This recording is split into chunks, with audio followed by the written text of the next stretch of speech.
Good morning. Dude. Power passes are not bad, though. All right, come through. Relax. Relax. Any issues? No issues. No? Pretty No straightforward. dramas? No dramas at all.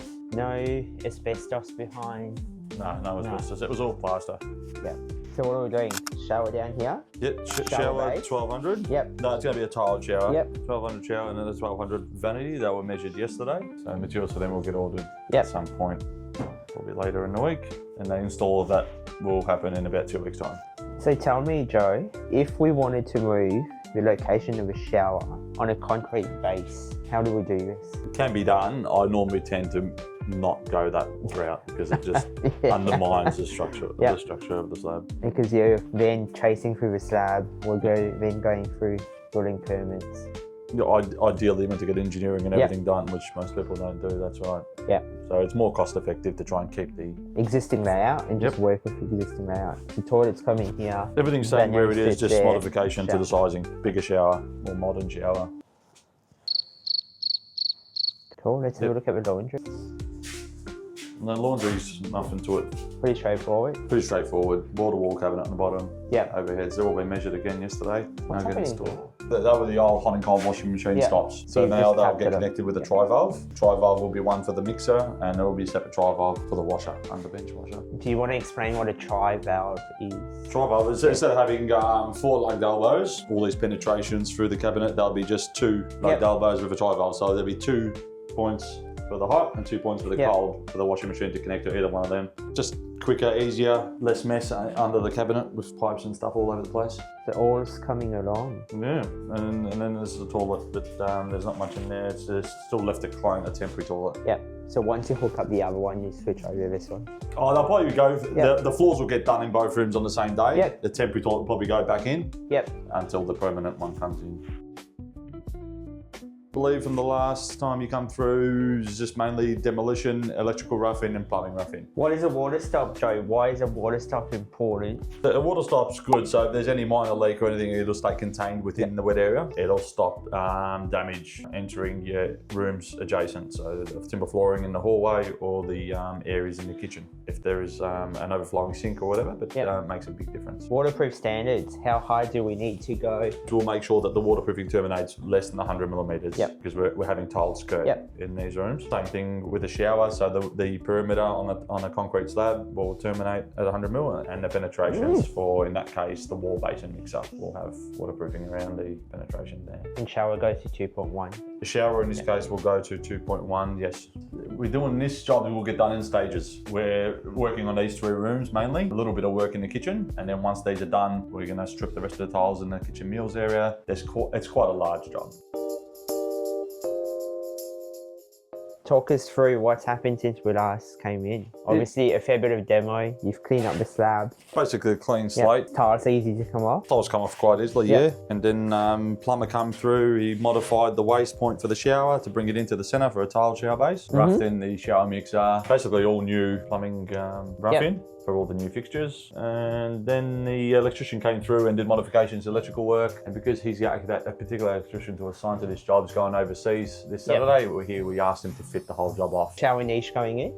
Yeah, that'll be a shower niche, Showers at 1200. We never go full width because the shower screen, you don't want the shower screen coming on the edge. We always leave a margin on either side in this type of shower.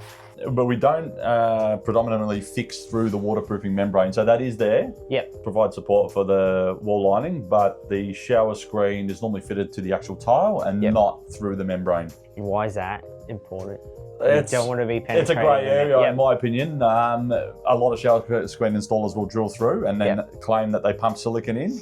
In my opinion, when you do that, you avoided the waterproofing membrane. But unfortunately, it happens, I would say, drilling through the membrane probably happens in 95% of all installations. And it's no different to a door stop if you're putting the mushroom door stop with floor mounted. Floor mounted mushroom door stop. In a 2-story home, mushroom mounted in the floor, would definitely void the waterproofing. In a Yep. single story home, it wouldn't, because we don't waterproof the whole floor. Yep. But in a double story floor, yeah, that's the same as fixing a toilet pan. When we're fixing a toilet pan on a double story home, the upstairs floors are, where areas are all waterproofed. So if you're fixing through the floor, if a plumber does drill through, they're basically voided. So if there is a leak, having the water stop at the door is nearly pointless, because any water is going to go through the fixing screws in the toilet pan. So that's something to keep a note of. Yeah, look, to be fair with that point though, most plumbers these days, they don't screw their toilets down. Yep. They're all silicon down. So I don't think that's a main issue, but we have come across it with leaks coming through toilet pans, especially on the older properties. Toilet pan's going to sit just above? No, toilet pan, this is a skew toilet. So the toilet's actually fitted in this direction. Yeah. It's a skewed end toilet. Yeah. Because this was an add-on. It was never originally, it used to be a bathtub many years ago. Yeah. The bath was removed and they installed the skew, that's a new skew. Yeah. And we're keeping the skew toilet, so they've got a second toilet. So your trap basically goes at a 90? Yeah, the toilet, they call it a left-hand skew. So it'll come with a knuckle on the back of the pan. Generally, this sort of job is 4 to 6 weeks. What's happening next?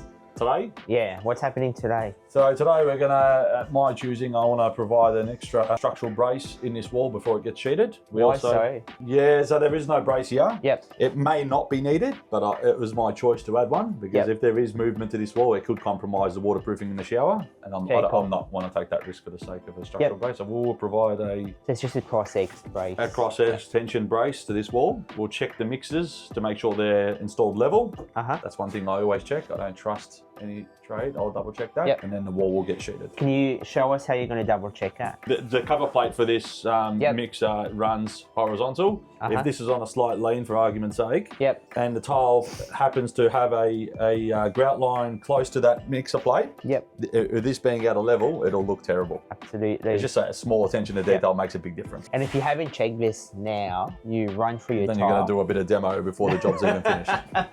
Or you leave a customer with something that looks crap. So these are checks and balances that if you are using any trade, you want to make sure that they are doing it right before they're closing all walls, and hence why we're here today. So what happens afterwards once we are... Once it's sheeted, then the waterproofing. So it's getting sheeted later today? It'll get sheeted today, it'll get sheeted. It'll be all sheeted by lunchtime. So by end of week, we'll be tiled?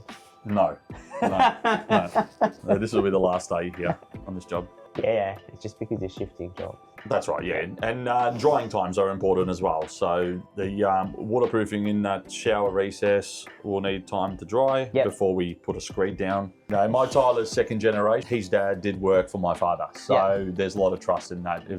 Generally we're both on the same page. You wouldn't attempt any shortcut like that. So after waterproofing, after tiling, you're then coming in, fitting off. Then my plumber will come back and fit off all the tapware. Yep. In most cases, the electrician will come back, but in this case... It's pretty much done. Yes, unless I need his apprentices to come back and sort something minor. Where can we find you? Now, I don't want to share the secret out because you're already a very busy man. You do work for us. It's so hard to get you in. But if people want to get more of you, what can we do to find you out? Generally, reach out to me and I'll safeguard you. Exactly. You can reach out to Oliver, or you can just call me on 04322 46433 if you want a no-nonsense approach and just get the job done. But before you contact him, make sure you have a proper scope of work, a set of plans. Make sure the property is ready to be inspected so that it all moves smoothly. That's right, yeah. We don't want to waste anyone's time. Exactly right. And if you don't know how to put a scope of work together, reach out to me first.